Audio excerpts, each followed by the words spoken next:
16 avril 1945, 14h37.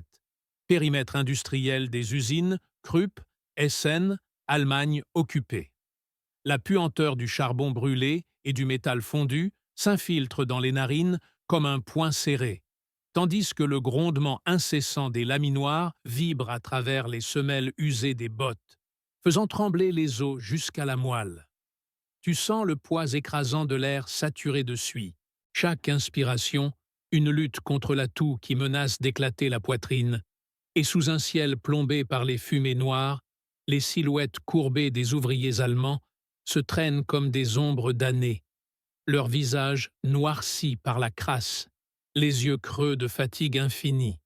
Au cœur de ce chaos industriel, le caporal Heinz Müller, un terrier du Reich de 28 ans, au corps marqué par les cicatrices de Stalingrad, patrouille le secteur B7, son Mauser car 98K en bandoulière lourde contre l'épaule endolorie, les doigts gelés malgré la chaleur infernale des fours, malgré le printemps tardif qui suinte une humidité poisseuse. Il tousse, crache un glaire noirci, et son regard acéré balaie les badges de travail accrochés aux combinaisons kaki. Ces rectangles de métal ternis qui sont la clé de survie dans ce labyrinthe de tuyaux rouillés et de convoyeurs hurlants. Soudain, au loin, près de la salle des compresseurs, un mouvement fluide, trop précis, attire son œil. Un homme en bleu de chauffe, grand, épaules larges sous la toile raide, présente un badge à l'entrée verrouillée du bunker de stockage des munitions. Un accès réservé au contremaître de niveau 3, pas à un simple soudeur comme l'indique la carte plastifiée qui pend à son cou. Le badge cliquette légèrement sous la chaîne, reflétant un éclat fugace du néon blafard. Et Müller sent un frisson glacé remonter le long de sa colonne vertébrale. Un instinct forgé dans les neiges russes, où la moindre anomalie signifiait la mort. L'homme, appelons-le Viktor Ivanovitch Petrova, sergent du NKVD infiltré avec son unité de sabotage soviétique, 5 hommes d'élite parachutés 3 nuits plus tôt dans les forêts environnantes, esquisse un sourire crispé au gardien, sa main gantée de cuir effleurant la crosse dissimulée d'un Tokarev TT-33 sous sa veste, tandis que le badge, volé lors d'un raid éclair sur un camp de travail forcé, révèle son vice. Le numéro de série gravé ne correspond pas au registre du secteur. Un détail infime. Un grain de sable dans l'engrenage géant de la machine de guerre nazie.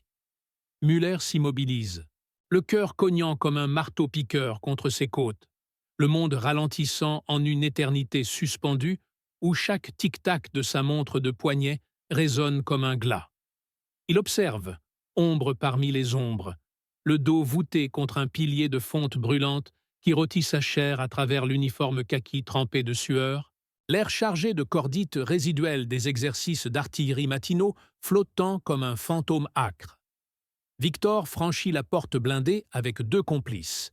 Dimitri le géant au PPSH 41, planqué dans un sac à outils, Elena, la tireuse d'élite déguisée en mécanicienne, ses yeux verts froids comme la Volga gelée. Leur mission, saboter les chaînes de production de obus 98 mm destinés au front de l'Est. Une explosion qui aurait pu retarder l'assaut final de Djoukov sur Berlin de précieuses heures, sauvant peut-être des divisions entières sous les chenilles des T-34. Mais Müller, ce flic d'usine promu caporal après avoir survécu à la poche de Korsun, ne laisse rien passer.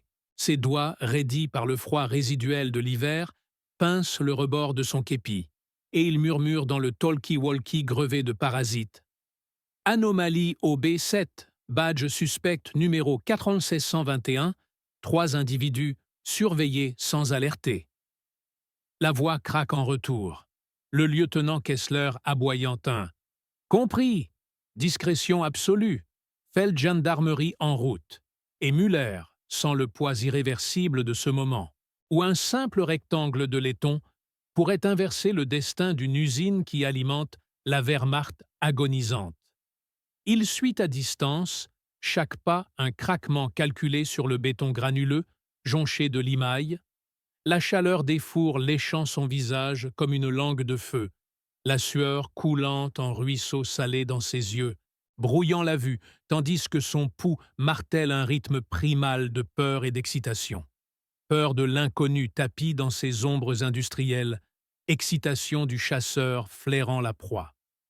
Dans le bunker aux murs suintant d'humidité et d'huile de machine, Victor dévisse le panneau de contrôle principal, ses mains tremblant légèrement non de froid, mais d'adrénaline pure.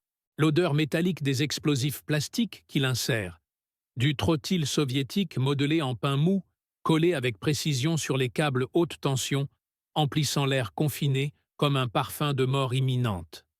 Dimitri monte la garde, son souffle rauque contrôlé, le poids du PPSH-41, ce papacha de 71 cartouches au chargeur tambour, tirant sur son épaule comme un boulet.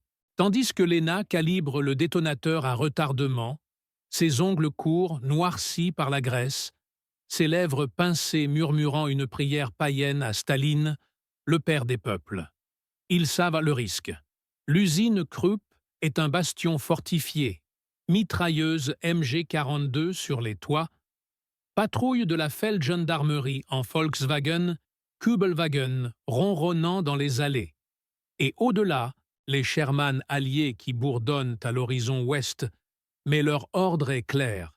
Frapper ici pour paralyser l'artillerie qui tiendra Berlin.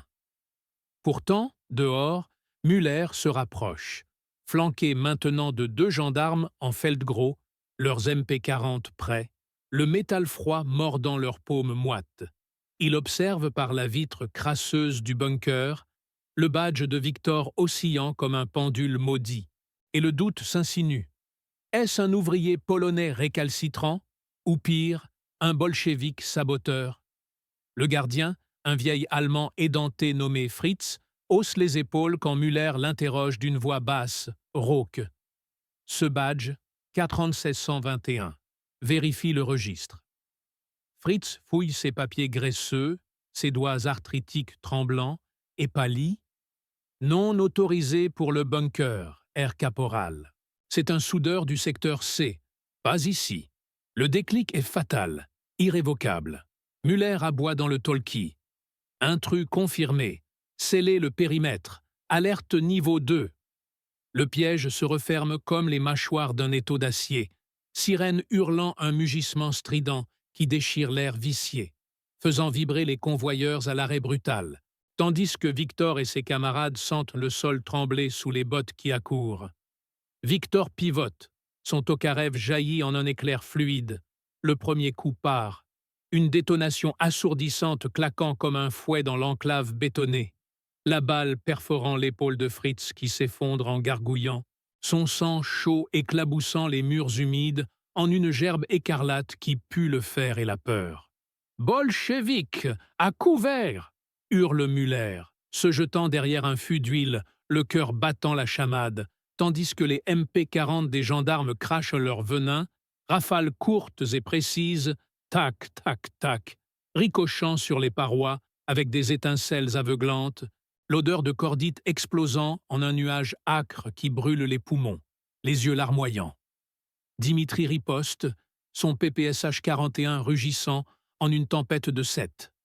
62 mm, le chargeur tambour tournant comme une toupie infernale. 900 coups par minute déchirant l'air en un hurlement mécanique, fauchant un gendarme dont le corps est projeté en arrière, la poitrine ouverte comme un fruit pourri, ses hurlements avalés par le chaos.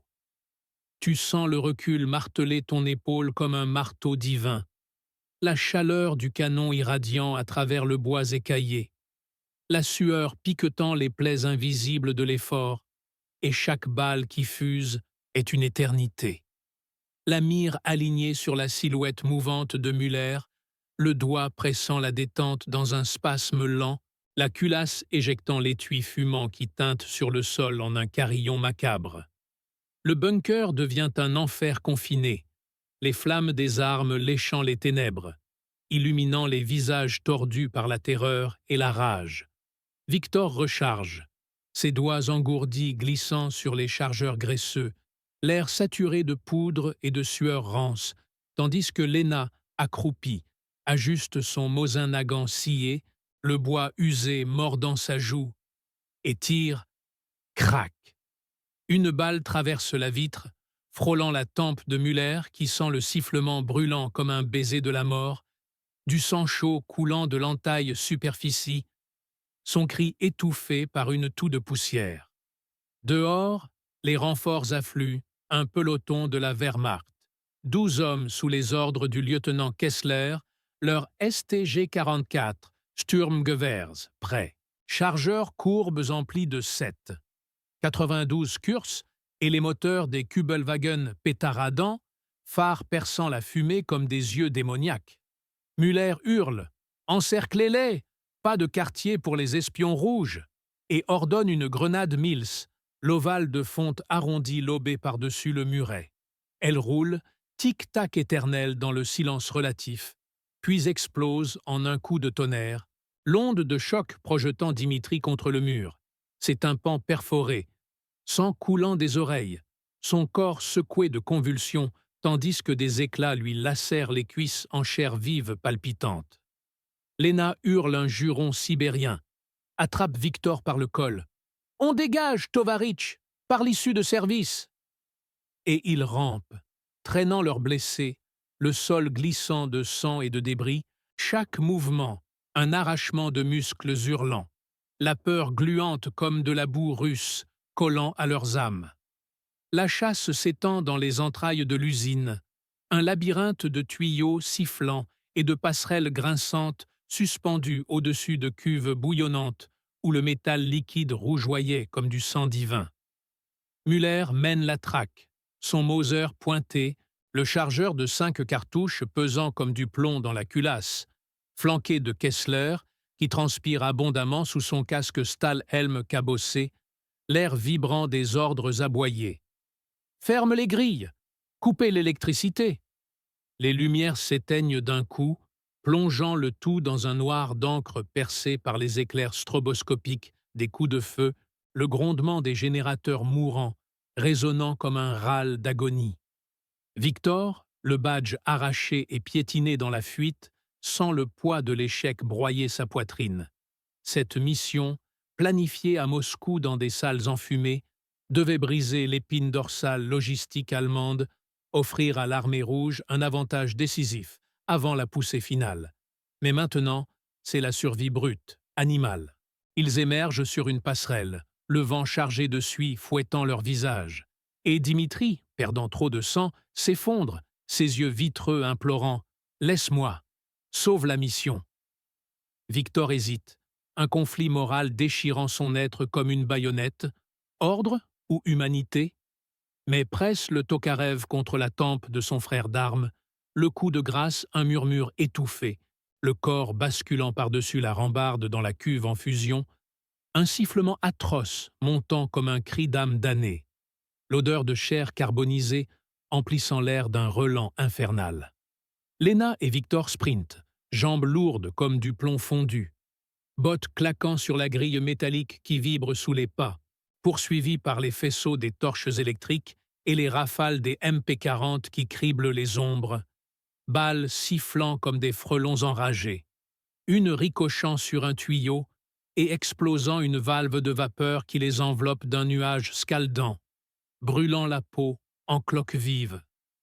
Müller tire, son Mauser crachant une balle qui effleure la hanche de Lena, la douleur explosant en feu blanc, la forçant à boitiller, chaque pas une agonie prolongée où le monde se resserre sur cette brûlure lancinante, le sang chaud imbibant sa jambe en un poids mortel.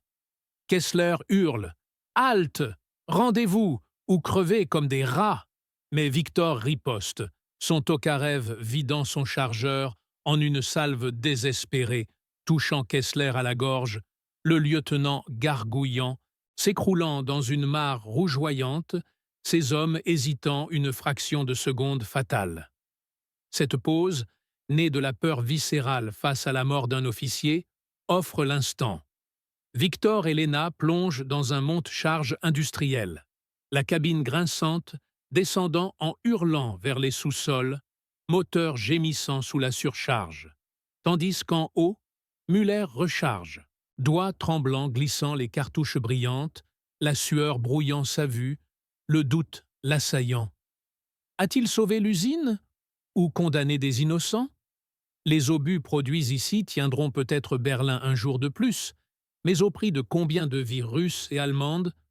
Dans les abysses de l'usine, l'obscurité est totale, seulement percée par les lueurs rougeâtres des fours lointains filtrant à travers les grilles, l'air plus lourd encore, saturé d'humidité fétide et d'odeurs d'égout industriel. Chaque respiration un combat contre l'asphyxie. Léna s'appuie contre Victor, sa blessure suintant, le tissu déchiré collant à la plaie comme une seconde peau douloureuse, et elle murmure d'une voix brisée « Le badge, ce maudit badge volé. Un ouvrier l'avait signalé comme perdu. » Victor hoche la tête, la rage bouillonnant sous son crâne, mais la fatigue les assaille, muscles hurlants, poumons en feu, la peur d'être piégés ici comme des lapins, transformant chaque ombre en ennemi. Ils rampent vers une grille d'évacuation, ferrailles rouillées mordant leurs paumes écorchées, et perçant le cadenas avec une barre à mine, le grincement résonnant comme un cri dans le silence oppressant. Dehors, les sirènes persistent, projecteurs balayant la nuit naissante, mais ils s'enfoncent dans les égouts bordant l'usine, eau croupie montant jusqu'aux genoux, froide comme la mort, charriant des déchets huileux qui collent à la peau en une gangue nauséabonde. Müller, en surface, rallie ses hommes épuisés, le peloton réduit à 8, visage blême sous la crasse, armes fumantes, et ordonne la fouille méthodique. Trouvez les corps ou leurs traces. Cette usine doit tourner demain. Il sent le poids de la survie sur ses épaules. Son observation discrète, née d'un badge suspect, a déjoué un sabotage qui aurait pu coûter 10 000 obus, sauvant peut-être la 9e armée sous les assauts de Joukov. Mais la victoire est amère, hantée par les yeux froids de Victor qu'il a entrevus, miroir de sa propre humanité fracturée. La traque s'éternise dans la nuit du 16 au 17 avril, les soviets rampant des kilomètres sous Essen, corps perclus de douleur, Léna délirant de fièvre, sa plaie infectée suppurant un pus jaune sous les bandages improvisés de chiffon souillé. Chaque pulsation une vague de nausée qui tord les entrailles.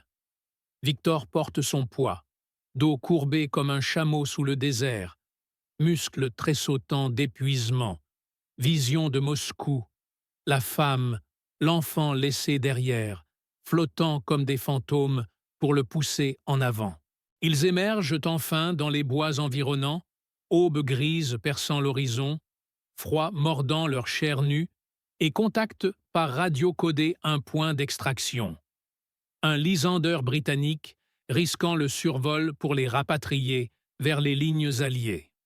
Mais Müller, flair infaillible, a alerté les patrouilles de la Luftwaffe, et bientôt, un ficellaire Storch biplan bourdonne bas, mitrailleuse MG 131 crachant, balles labourant la terre meuble autour d'eux, geysers de boue éclaboussant leurs visages terrifiés. Victor tire en l'air, son dernier chargeur, le recul final secouant son bras engourdi, abattant le pilote dans un tourbillon de toiles déchirées et de flammes, l'épave s'écrasant en un bûcher odorant de carburant et de chair grillée. Léna s'effondre alors, le sang perdu la vidant, ses yeux s'embuant. Termine la mission. Et Victor, larmes coulant enfin, la berce dans la boue froide, le silence après la fusillade tombant comme un linceul, seulement brisé par son propre sanglot étouffé, le poids insurmontable de la perte broyant son esprit. Müller arrive trop tard, son peloton haletant, armes baissées face à la Seine, 2 corps soviétiques enlacés dans la mort, le badge piétiné à proximité comme un trophée maudit. Il s'agenouille, doigts tremblants effleurant le métal froid, sentant le froid de la victoire. L'usine tourne encore, les obus partiront pour Berlin, tenant la ligne un jour de plus sous les bombardements incessants. Mais l'épuisement le submerge. Genoux fléchissant dans la boue, nausée montant à la gorge devant ses ennemis humains, frères dans la souffrance. Le soleil se lève lentement, pâle et indifférent, illuminant les cicatrices du monde, et Muller reste là, immobile, le silence après la tempête s'étirant en une éternité de deuil partagé, où la peur s'est muée en vide abyssal, le poids de chaque décision pesant comme les chaînes d'un bagne éternel. Les hommes autour de lui s'effondrent aussi, dos contre arbre, armes posées, regards perdus dans le néant, l'usine au loin reprenant son ronron monstrueux. Mais ici, dans cette clairière sanglante, seule règne la fatigue infinie, le choc émotionnel d'avoir frôlé la mort et l'avoir infligée, les fantômes de Victor et Léna planant comme une brume irrespirable.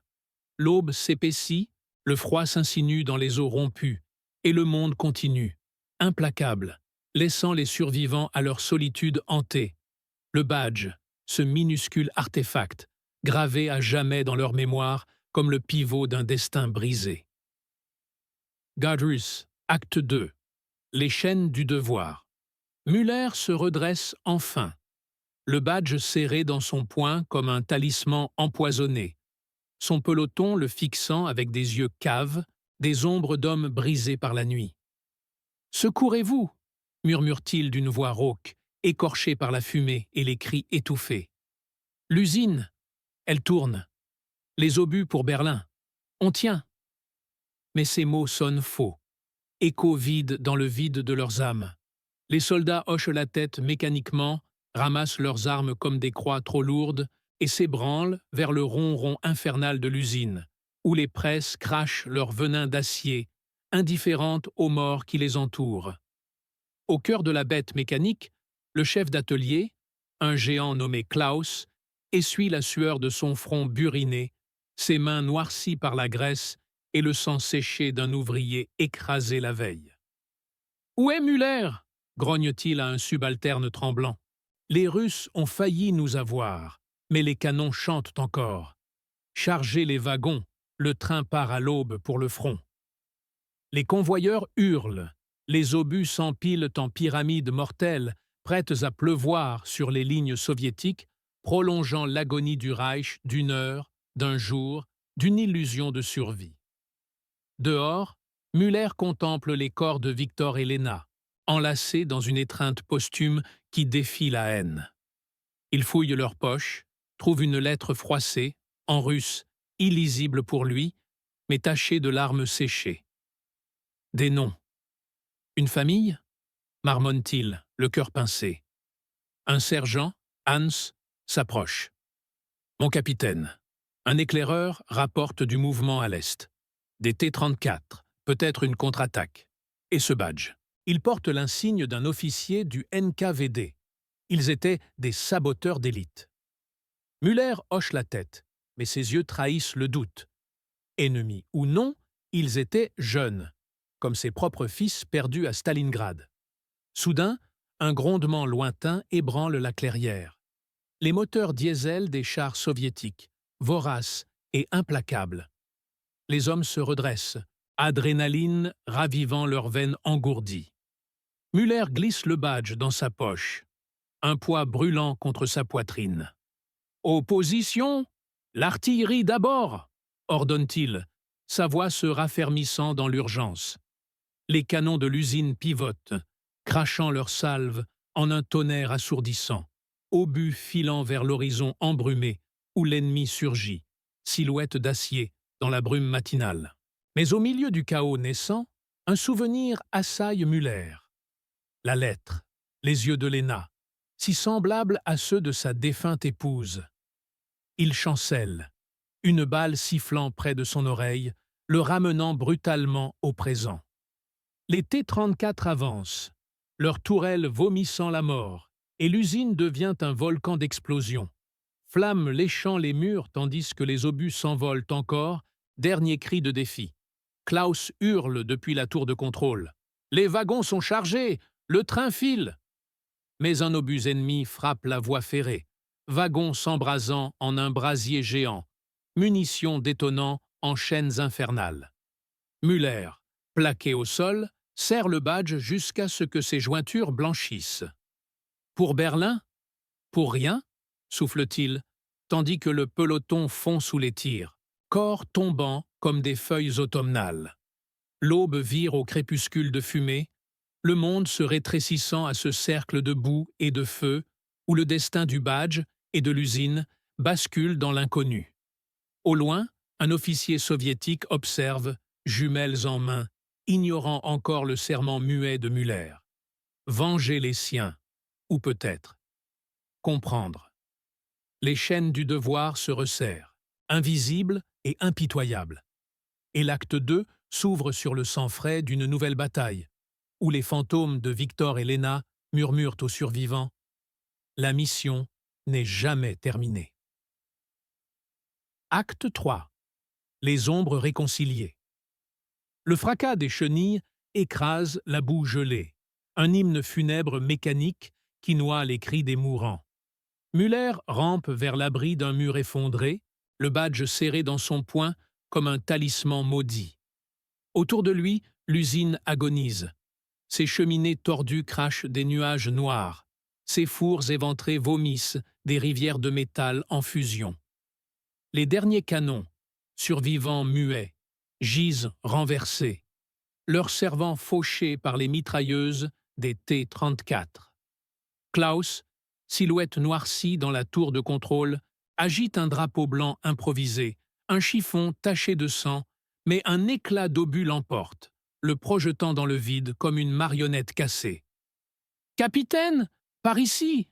hurle un sergent, dernier rempart, tirant au fusil depuis une barricade de caisses calcinées.